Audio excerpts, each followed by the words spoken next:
Hi everybody.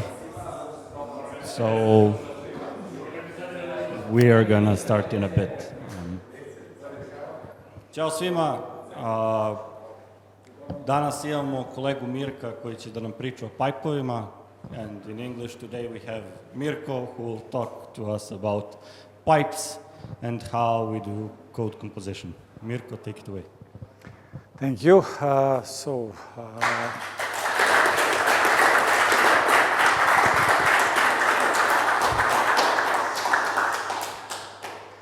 Hello to everybody here. Hello to everybody on YouTube.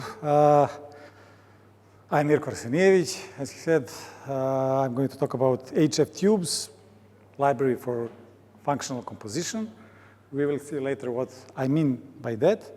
But as a first thing, let me just say that the library that we are going to talk about is implemented during the last 2 or 3 years, I guess. I put some people that worked on the library, and this is basically order of appearance, how I heard of these concepts. Dušan Jovanović is the one that first told me about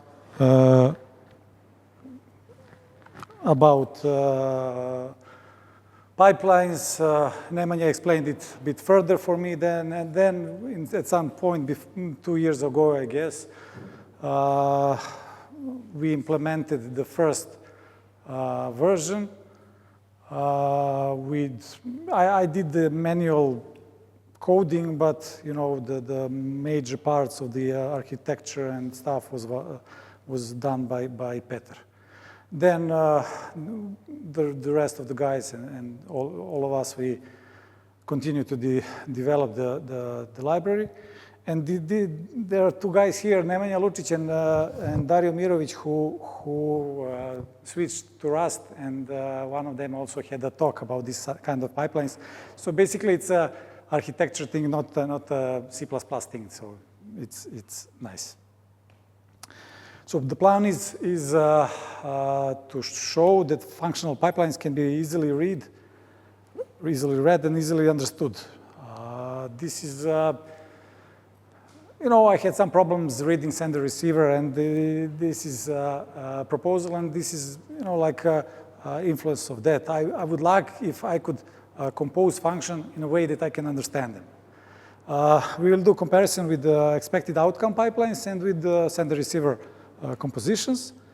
And in sender-receiver compositions, we will focus only on composition, and sender-receiver proposal is much larger thing. It's about executors and all async processes, and we will not talk about that here. We are just talking about function composition and creating function chains and graphs. Let's start with motivation. If we have a series of functions, we would like to somehow to write the composition of functions. We know all this for mathematics, right? And if we have n functions, every function has its domain and codomain, and it transforms elements from one domain to its codomain. In order for functions to be composable, those codomain in one function has to be some relation with the domain of the next function, right? So if they're the same, if you see the first example, if B is in both cases B, we have no problem. We have one set works in both functions. We can compose no problem. If it's a subset, again, no problem. But there is a problem if we have a superset.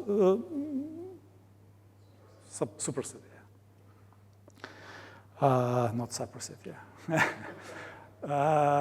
And basically, this is something that is almost already the case. We are not dealing with mathematics and ideal numbers. We are dealing with numbers where even ×2 can go out of range, right? So this is a common problem. And I guess you all know that the most famous graph from functional programming that we have on the lower edge, there is a represented function f, that leads from domain to codomain. And in functional programming, we will like to speak about lifting this space into some different space, where is D is some relation with D prime, C is in the relation with C prime, and then function can be applied and produce expected results, right? That's what we want. But of course, we want composition and stuff, and this is not that plain graph. We want to compose all those liftings, right?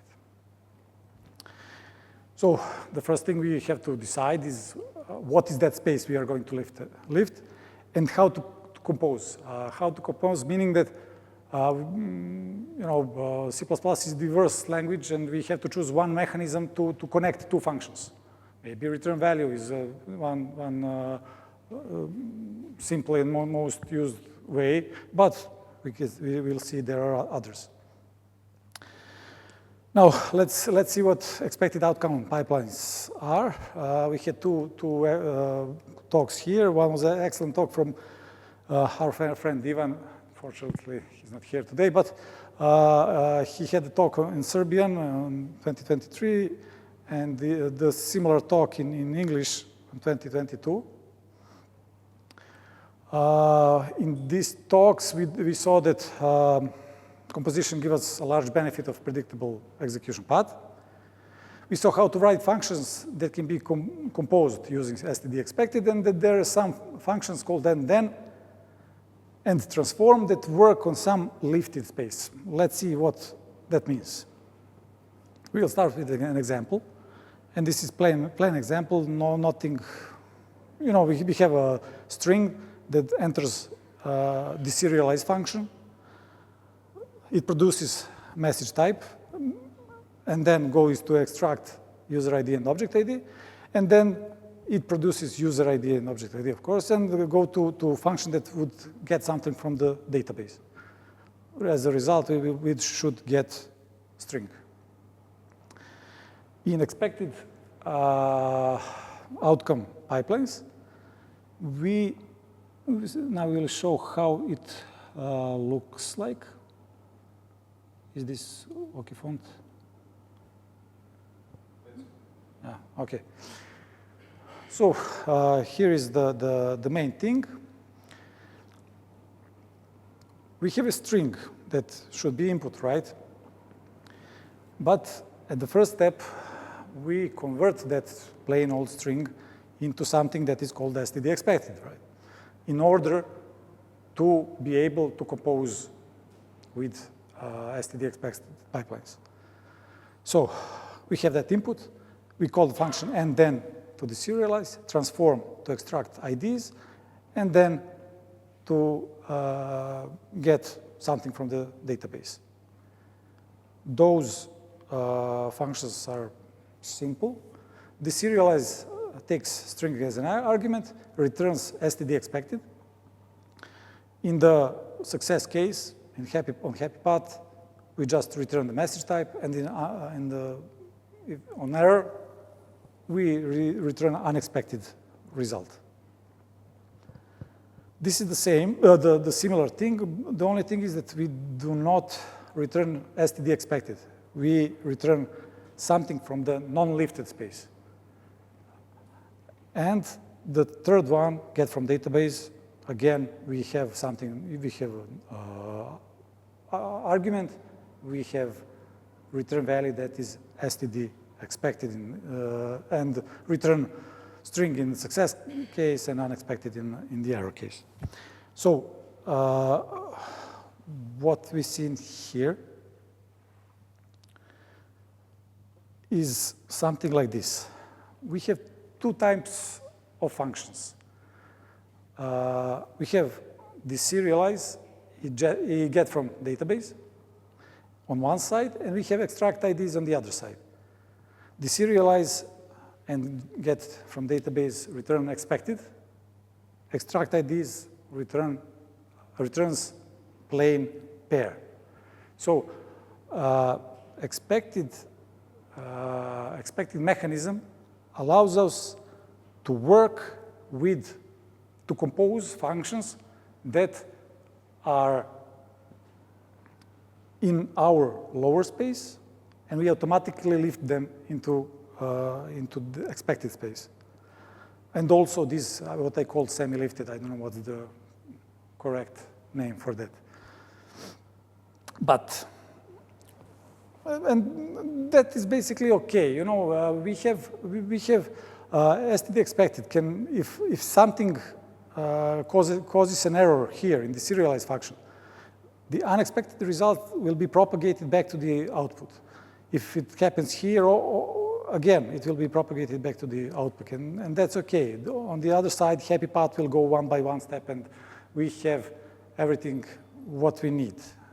But if we have some case when we, for example, have in-memory cache, where we want to, before getting something from the database, we want to ask whether we have that in our memory. And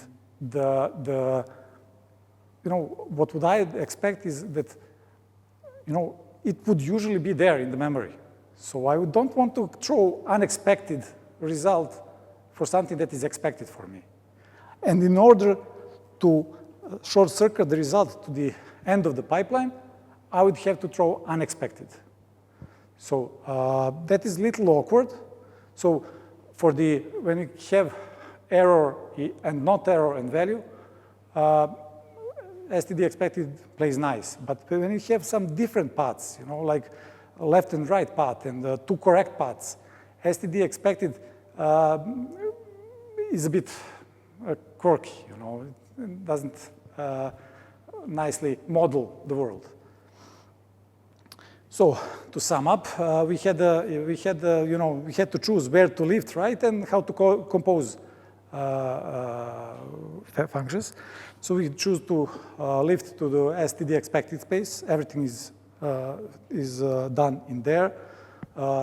Functions are called on STD expected, and the composition is done on the other side using return value. That is something that we should note here. You know, every function that we saw returned STD expected.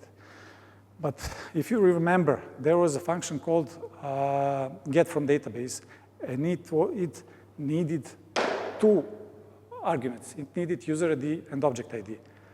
But because the function before it had to return something, we had to wrap it in a pair, and that pair to put in the next function. We couldn't pass two separate arguments.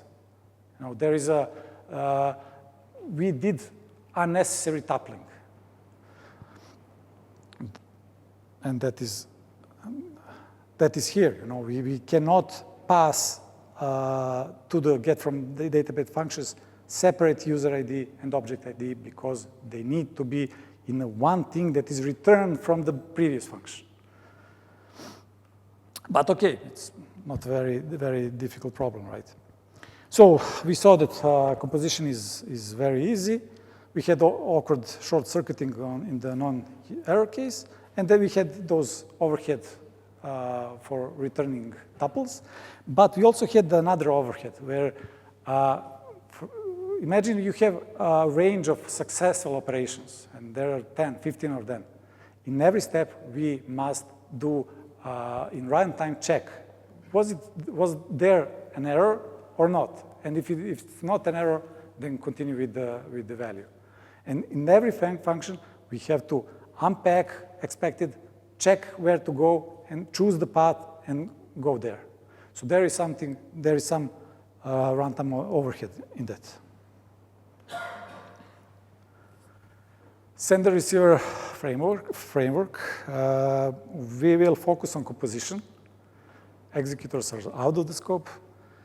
Okay, just to mention that multiple times because it's very large, very many documents, but none of the documents that I saw are introductory in the way I need it, right? We had last time in this CPP Serbia meetup, we had Goran talk about introduction of senders and receivers. He also talked last year, I think, in the meeting C++, I think. And also there is Steve Downey's talk in using, I don't know what was the conference, but it was very nice introductory talk, especially the first half. So we saw the something in these things, that there are something called sender. It has a vague definition of something that describes work, and there is something called receiver, where work terminates. I won't go into that. I hope that maybe somebody can understand it, because I don't. But basically, if we go on that simple example that we showed up, where we had the serialized extract IDs and get from database, we would, in sender receiver, we would lift to a space where we can go not through value and expected, but through value channel, error channel, and stopped channel. Stopped channel is something that is made particularly for asynchronous tasks, in order for the schedulers to know that the child paths of that chain are not needed to be finished, right? So basically, in plain synchronous compositions, we would use, I guess, value channel and error channel, but this is also up to discussion. We saw that there are some interesting functions. There is a function called then that accepts sender and the function and returns the sender. Basically, simple stuff. Does composition, and it looks like something that we are talking about, right? We have x plus 1 and x times 2. This is the result that we would get. The problem is that this is happening on the world of senders, right? It is already lifted. And in order to go there, we need to use this thing called just. And just is something like a generator that takes, for example, number 3 and produces a sender that spits out number 3. So with just, we are going up in the world. We are lifting ourselves, or we are lifting number 3 to the world of senders. There are also interesting functions, let value, let error, and let stop. That is something that you could put in your chain of functions and chain of things, and see whether, basically react if some of the previous elements caused the value, error, or stopped. This is so definition from the documentation. Documentation is dynamic selection of senders at runtime based on previous sender produced. Again, same example, the serial extract get from database. Here, I think the font is number 20, right?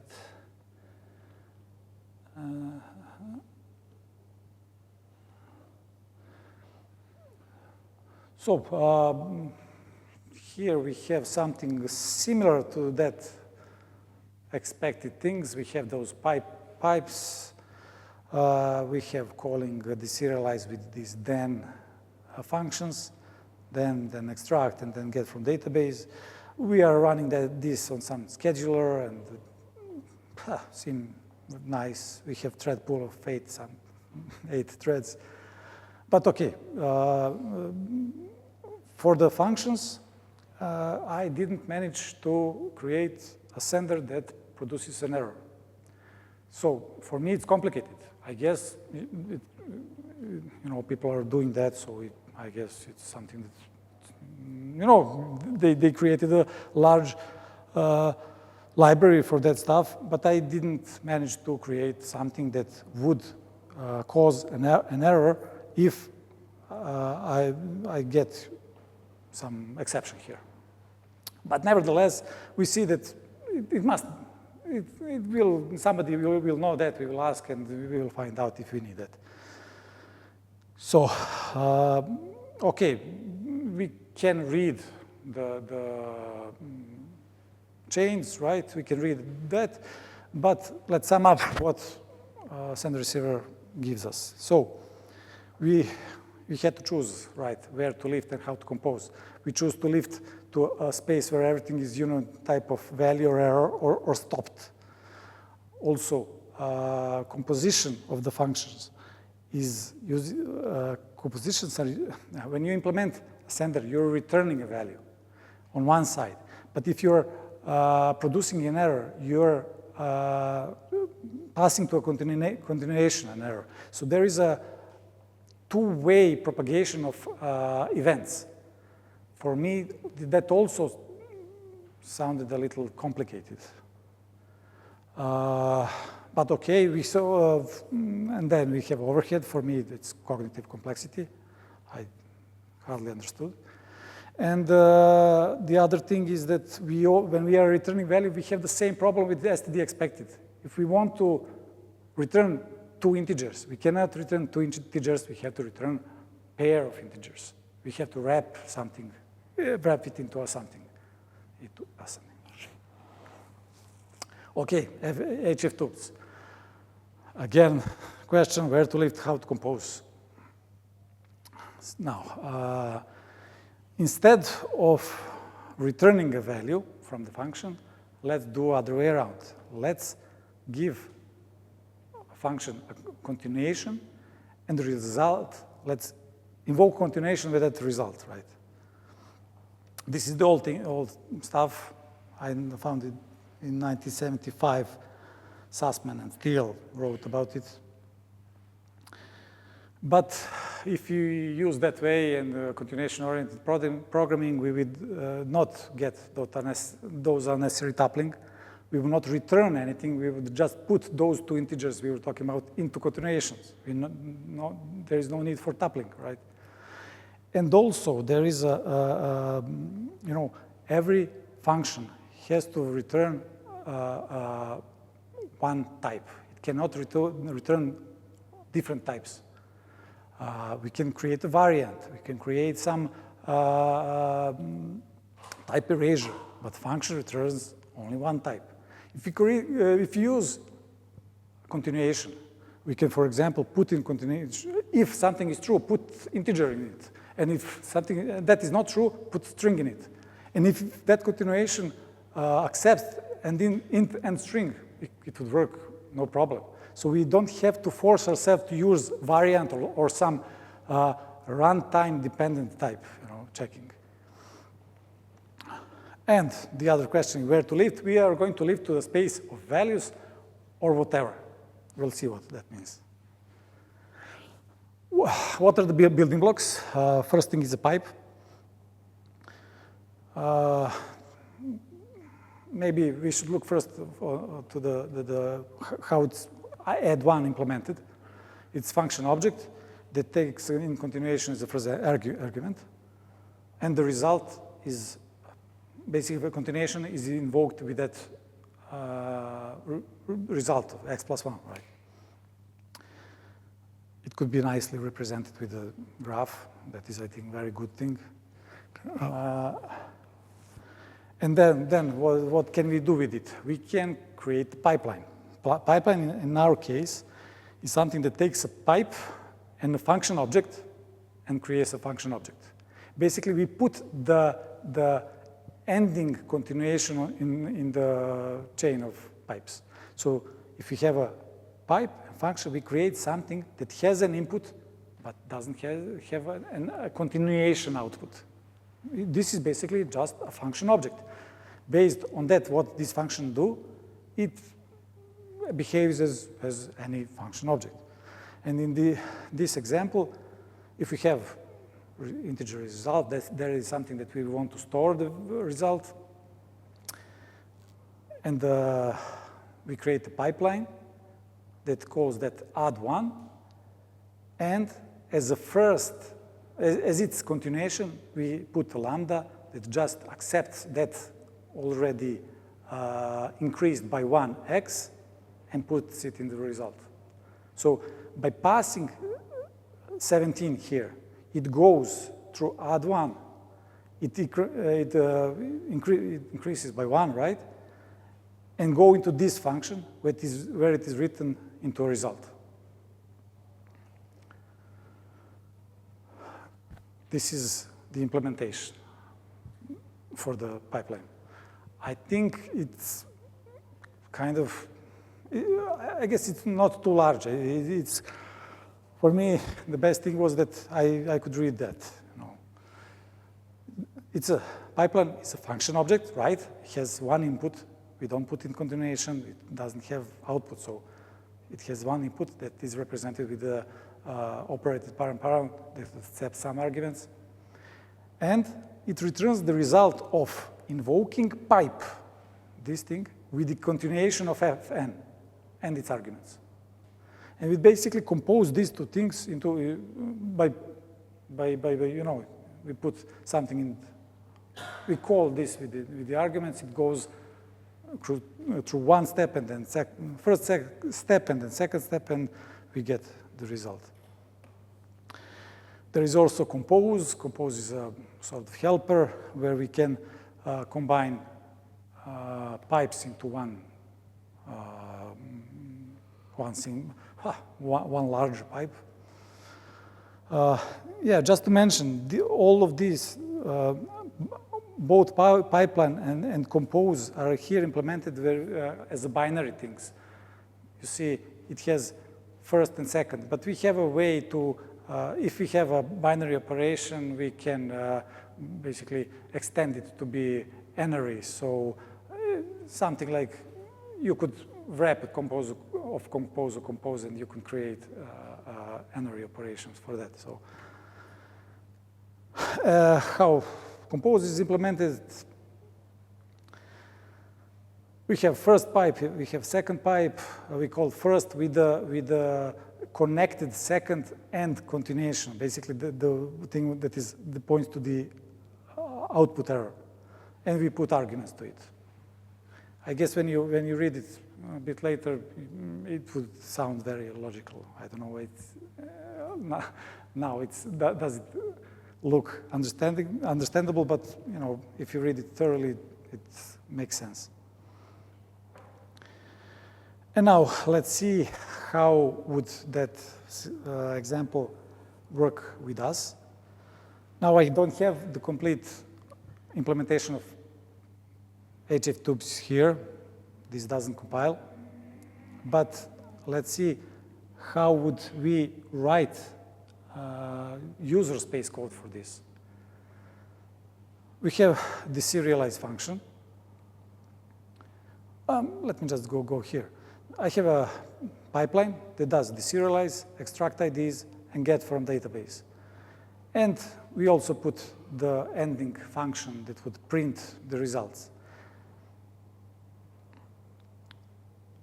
Now, deserialize, as we talked, first argument is continuation, second argument is string. It does something to extract values, and then puts extracted things into continuation. On the other hand, if something bad happens, we just continue with path of the serialization error. The serialization error thing is basically defined here where it's used. So I don't have to have some STD expected of variants of multiple types that are defined in front. I can define those paths as I go. You know, when I first enter the thing that causes me some other new path, new error path, I create these kind of things and just push it forward.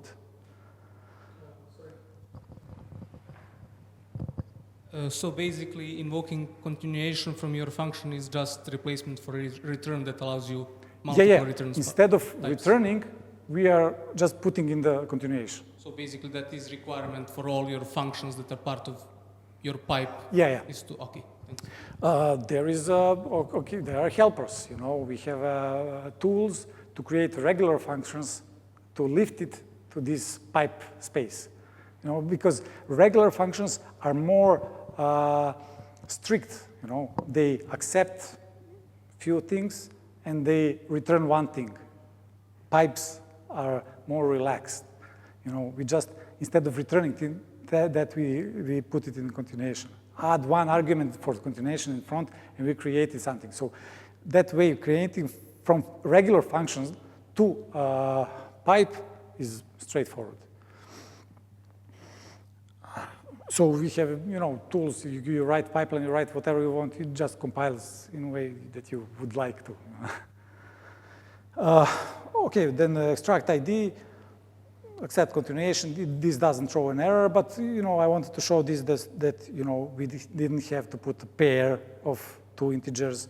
We just put one integer and the other integer. And the third function can cause an error. So if in good case we continue with string, in bad case we continue with some new path. And the last function, the ending function, has to be able to handle all that reaches it, right? So good, happy path, this is std string, right? Happy path must able to, print result function must be able to handle std string, this serialization error path, and missing path. And it just does something that it wants. And how does that look on this kind of graph? Can you see this?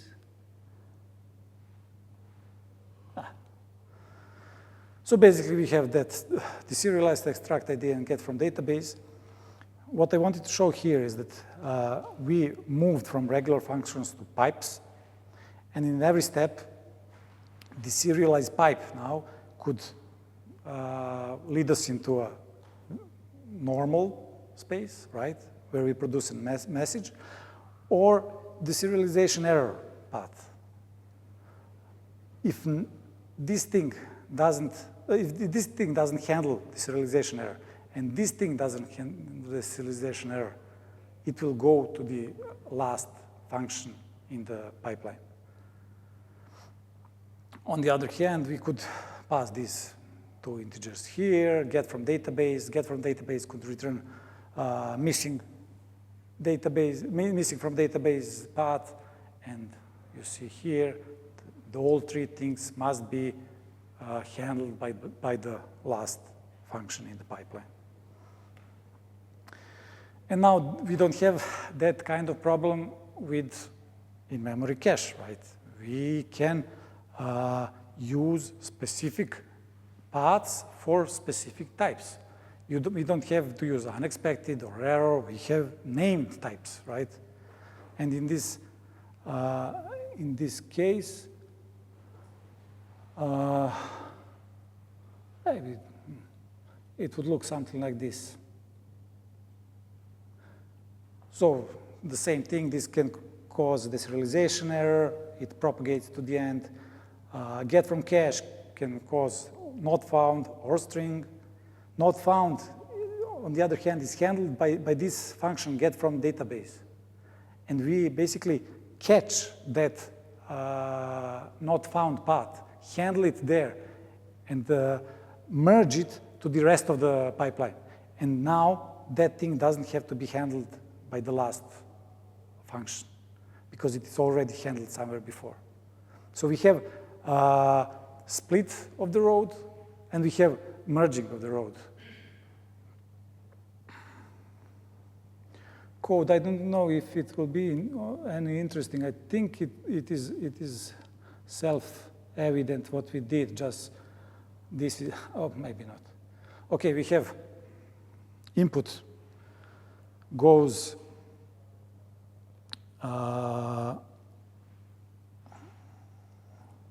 in input, string goes as the first argument to the serialized function. Here we can go out with the message type or the serialization error. The serialization error is not handled by any of these functions here, so it must be handled by the last one. Extract ID takes message type, produces integers.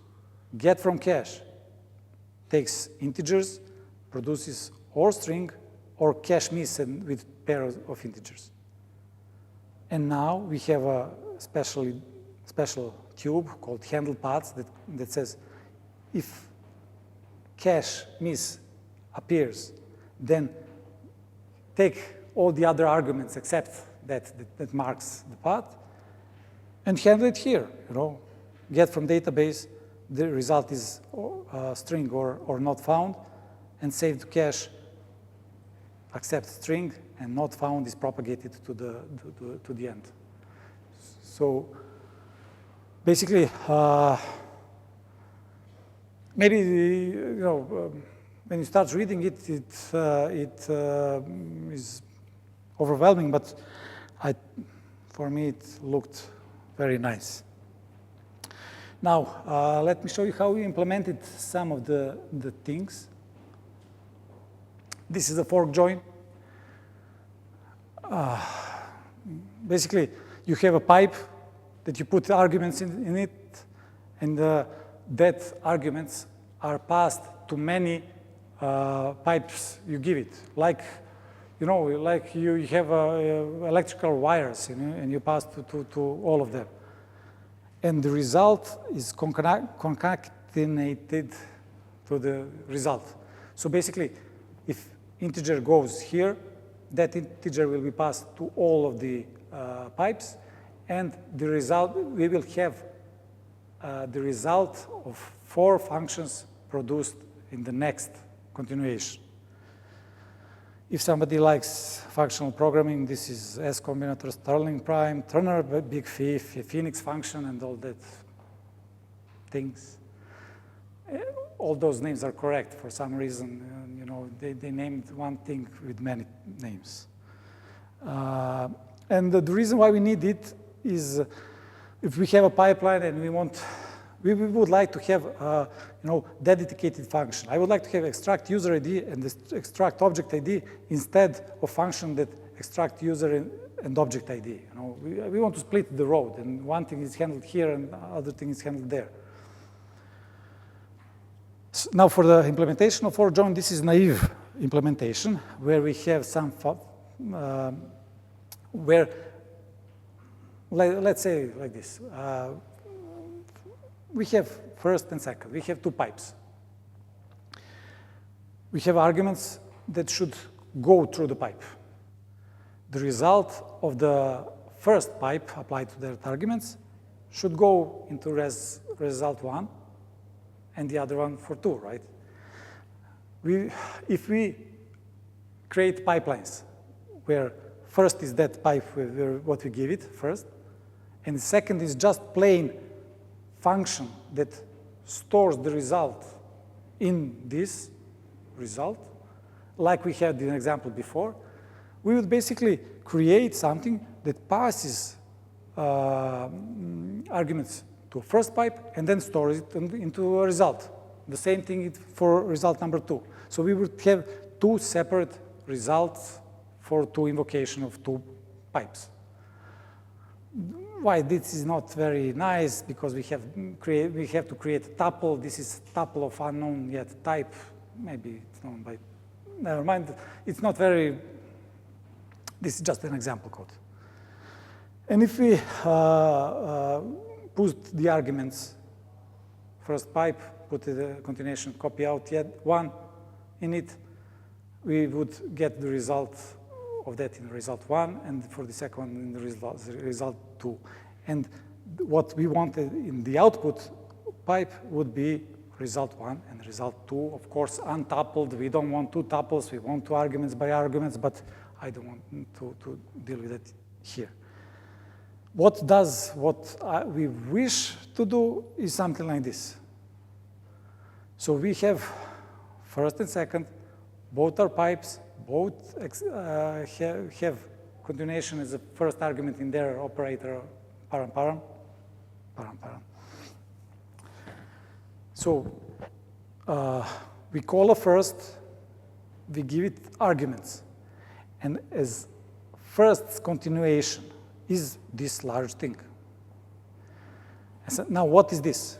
This large thing accepts the result of applied first on arguments.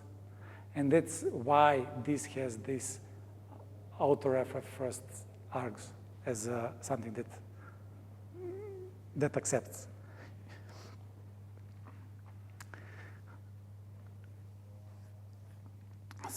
Then after that, we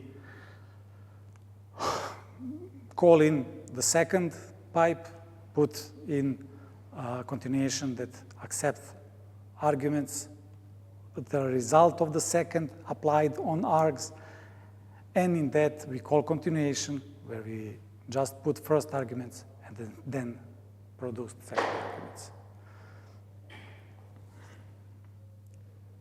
It's interesting code, I guess.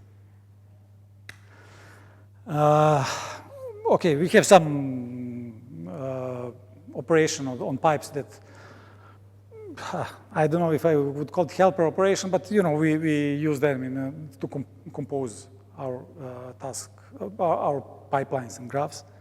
Fork is just like fork join, but it works with functions. Basically, you could fork on the end. You don't have to join back. It's something that works as an ending function. Also, we have helper function where you can select arguments. Some function produce 3 arguments. I want first and second, or first and third. We have based on the type of the arguments. We can drop some arguments. Different things can happen. We just don't want to pass into next continuation 0th argument, for example. Then we have some function that just works once. After it's invoked once, it will not be invoked anymore. Take while with some predicate and stuff. We have also a pattern matching thingy that basically you put a predicate on the input values, on the input objects, and then you fill in the pipes that says this should, if this is correct, call this pipe. If this is correct, call that pipe. And basically we get something like a select, but with multiple selects, not one. You can choose every predicate that is filled will be executed. So we can have multiple roads originating from one pipe. There is a T, it's something like a Linux T. Basically, we have a way to create a side channel, side job. I don't know how to call that. Basically, just you give it a function, and before continuing further, you just call that function. Of course, this function can also be a pipeline with an ending function on the end.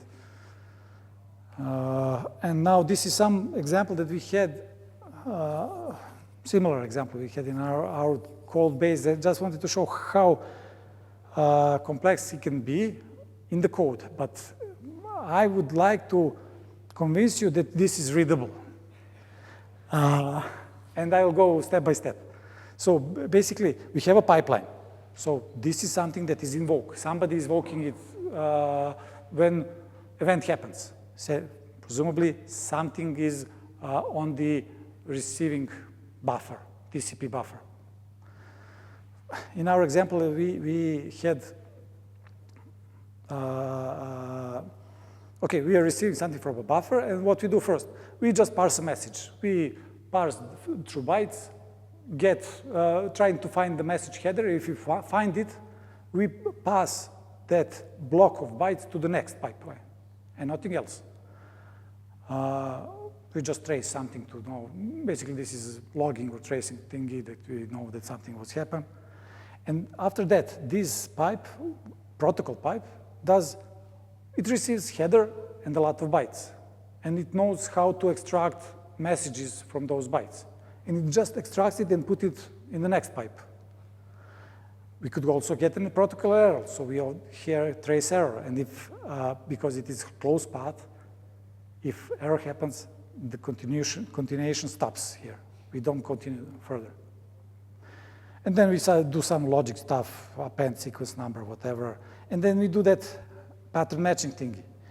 We have 3 different types of messages. If one message type happened, we go to first business logic or second business logic. And if third message type happens, we put it on 3 different roads. We put it in first business logic, second business logic, and then we say, we are done. And in the end, here, we basically signaled ourselves, hey, this job was done. Do we want to do something here? And also, then, whatever goes further, we know whether this is user destination type or database destination type. So we just say, put user socket before or put database socket before and send. Send is a pipe that takes socket and bytes. And this just goes. So it looks like, I would like to get confirmation, but it looks, for me, it's readable. You know, you could read line by line. You have some detours, but you know, if you read line by line, this would, if you create a data flow graph, it would look something like that. We have some future plans where we have some notion of a context, where we basically, when you go through the pipe, some pipe can store some information beside in the pipeline, and the other pipes can use that information. Basically, what if you don't know whether to continue with transformation if the sending socket is not connected? If it's not connected, stop. I want to ask if it is connected. So basically, every pipe for itself would just put somewhere on the side, hey, I am connected or I'm not, and everybody could read it. It's not static variable, it's not thread local thing, singleton, it's in a pipeline. Okay, and there is some, you know, detecting pipeline segments that we would like, if we could go to the asynchronous programming where we could connect these synchronous chains of tasks, and we recognize where are the parts where we can split them and put it on the other threads or something like that. But it's basically future plans. Summary. Basically, we chose composition via invoking continuations. Just to go back, you know, we can, what is the difference between regular function and a return thing, function that returns things, or functions that produce into continuation? Well, if you return one, with regular functions, you have to return one thing, always one thing. You have one return type. We can return multiple things at once. I mean that with the example with pairs of integers or versus 2 integers, right? From functions, I have to return one pair of integer. And in continuation, I can put 2 separate integers. On the other hand, I can continue with different types. I can continue with string and with an integer. With functions, I have to create variant for that. With the pipes, I can continue many times. You know, something goes into, comes in the pipe, and I just call continue int, continue int, continue int. I invoke it 3 times, no problem. In functions, I have just one return. I cannot call it many times if I not want to invoke complete functions many times. But I don't know if this is helpful, but it very looks like co-yield in coroutines. we will see if this produces some good techniques for future things. And the other thing, okay, so we chose to compose using continuations, and we choose to leave the space on that values or whatever user says, you know, path with that name, path with that name, path with that name.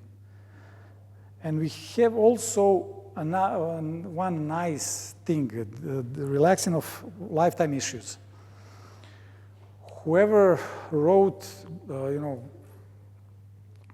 generic template meta programming stuff and wanted to return something from the function, you know, it's a problem. You are working with universal references, forwarding references. You don't know whether you received something that is created into your function or reference or something. And you have to, if you are returning from the function, you sometimes have to copy out the result. And basically, you would not like to do that everywhere. You have to do that on just specific functions. You don't want to pollute your code. But with this, we don't have that problem, because imagine something that goes on the top of the pipeline. It exists all the way when it's propagated through the pipeline, unless you destroy it forcefully. Basically, our value reference comes in. It goes, it's forwarded from one pipe to the next pipe and so on. You don't have, okay, you have to think, but you don't have those strange errors where you create something in the functions that, for example, return value optimization doesn't happen and you destroy the thing and return something that doesn't exist anymore. You don't have that here. And data flow graph, for me, it's a very nice thing. Hopefully, one day, we will have generation of data flow graph based on pipeline. Hopefully, you know, you write the pipeline and say print cout or something like that of that pipeline, and it draws a graph of execution. And one last sentence, you know, when we started writing these pipelines, everything looked like a pipe. And like, you know, when you have a hammer, everything looks like a nail. So we had all the pipelines where you would add one, and you would choose arguments and go there. The monsters of wires, basically, you know. Everything looked like a pipe. As the time passed, you start to understand that, you know, these things are meant to connect separate parts of the logic, where you have a name for that logic. You want to do this business logic here and then business logic there, and you want to connect them, and not add one and you know, subtract two and just small things. And that is it. Thank you.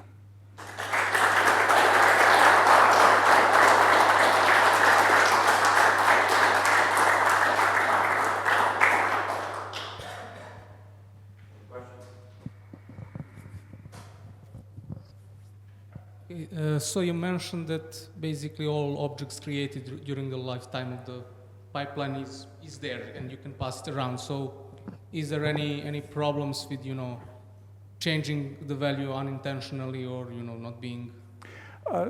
They don't exist. You create pipelines statically on the side. You know, it's a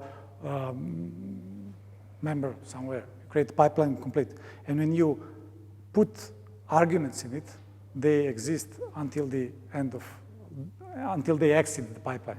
So you know, they don't stay alive just until they go to the last function. But of course, you can have problems with unexpected. Most usual errors is that your pipe was too generic, and it accepted argument that it wasn't supposed to accept, and it went the other way that you wanted. That is the most. Okay, thanks.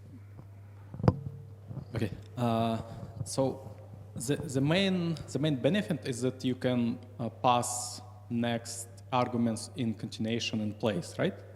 Technically, you can do this with senders and receivers as well. You just the issue is you just need to write your sender and receiver, which will pass it in place as well. And secondly, there are just a bit more benefits to senders and receivers, not just for concurrent programming, but just for composition, since you have two, not just continuation, which is the forwarding part, but you have two parts, so you can actually pass like additional contextual information to the pipe from the two sides, from the first function to the end, and from the end to the first function as well. So it could be useful. We have also one magic here, where imagine this pipe.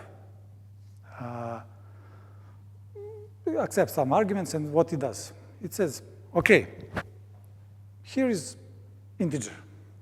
Let me pass the reference to that integer into a pipeline, forward, below me, with some tag in front, with some path name in front. And imagine some later pipe knows how to handle that path.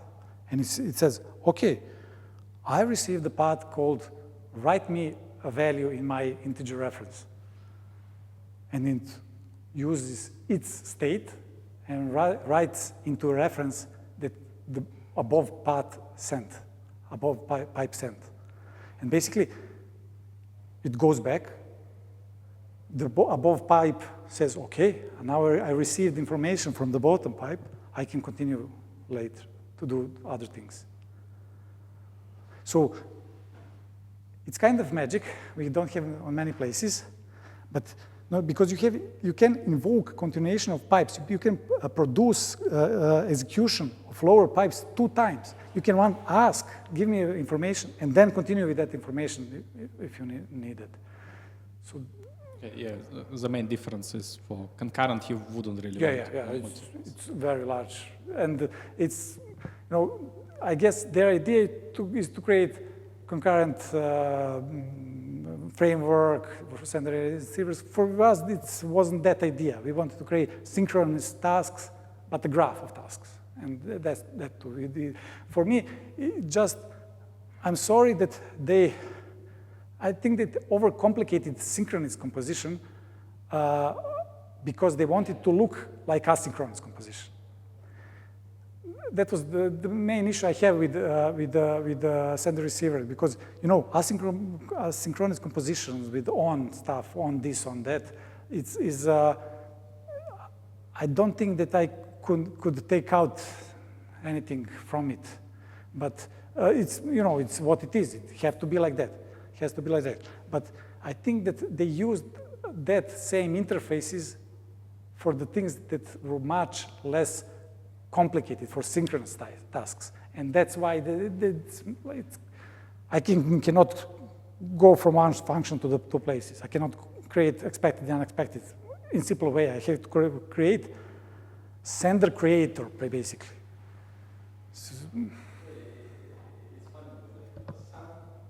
So you have receivers, and senders are just creators of receivers, essentially. They're receiver adapters, but so they have receiver adapter adapters, and you're composing receiver adapter adapters. Like the fact that you have 2 interactions is quite funny to me. Like you could just flatten it out in a simpler manner. That there wasn't a need to have adapters. I think that may have been a bit too much, since the problem is so you want to create a simple thing that just works with both the error path and the value path, but you end up needing to create 3 different classes and a function adapter, a function wrapper around it. And in this setup, it's just a function that takes in a continuation as first argument. So the ergonomics is the major difference, that, at least from my perspective. Ivan Čukić, who was here the whole time, just online, asks, when will this be published as a Boost hftubes open source library? I don't know. We have to write documentation first. No, it's planned to open source it, but it's kind of things happen and always later and later. But it's planned. We will probably just dump it at some point. Any other questions?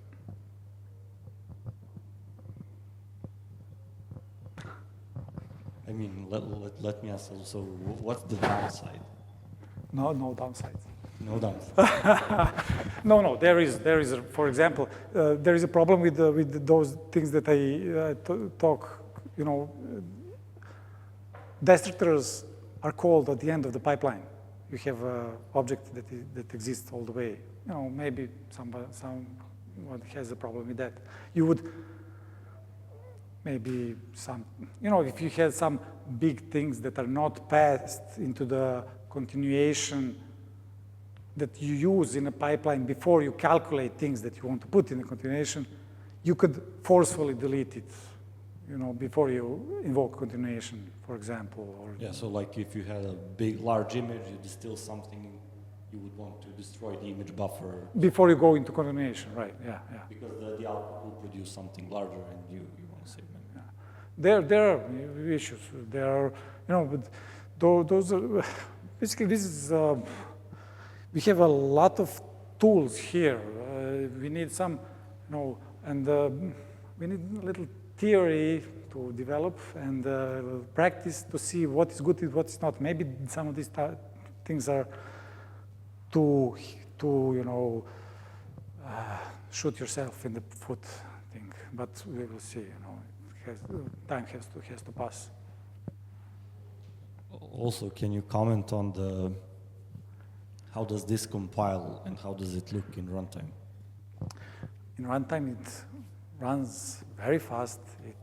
We have a look at the assembly code. It's very nicely optimized out. Nothing happens except what you want to happen, but compiling is catastrophe. 5 minutes. I need one simple main. 5 minutes. But it's not large. It processes some TCP socket input and does some transformation, sending to another, and it takes 5 minutes. Yeah. Functional languages generally, I mean, this is question not for you, but for other people also. Do functional languages generally take longer to compile? No, they're generally faster to compile. Yeah, they're generally fast to compile, but the runtime is not as good. Like if you take, I had a talk on this. So if you take a look at what's happening in the compile time, you're rendering templates. Like just rendering templates. That's what's happening, and then the beautiful thing is, since these all are just functions and combinations, like the compiler has been built to inline stuff. So when he sees this, he just inlines everything, and everything just disappears. And the problem with using as the expected, variant, tuple, anything like that is that it's data, and you have too much code of unpacking, and the compiler just gives up, and you end up having multiple places where you're just packing and unpacking stuff, which just is plain overhead, And the fun thing is that the more you use it, the larger pipelines you have, this ORCID can easily dominate, and it leads to like people envision that profiling code is a solution to everything, where you just profile your code, you see that you have this one function that is slow, it's taking 90% of your execution time, you fix it and everything is beautiful, but what usually happens to people is they do the profiling, they find this function, they fix it, and they end up in a situation where they have a profile where you have 100 functions that take 1% of the time, and then you can just, jump from a building since you cannot do anything about it. And the reason why that happens is that each function has this overhead of unpacking and packing, serializing, deserializing, so you have all of this stuff that happens just isn't supposed to happen because people are like, yeah, it's easier to write, it's easier to write. You could really achieve both something that's easy to write but doesn't have overhead as well. And it's always a trade-off. The trade-off is the compile time. We wanted to create a thing that compiles few days and then it just works, Yeah, you don't have to play it, just it gives you the result.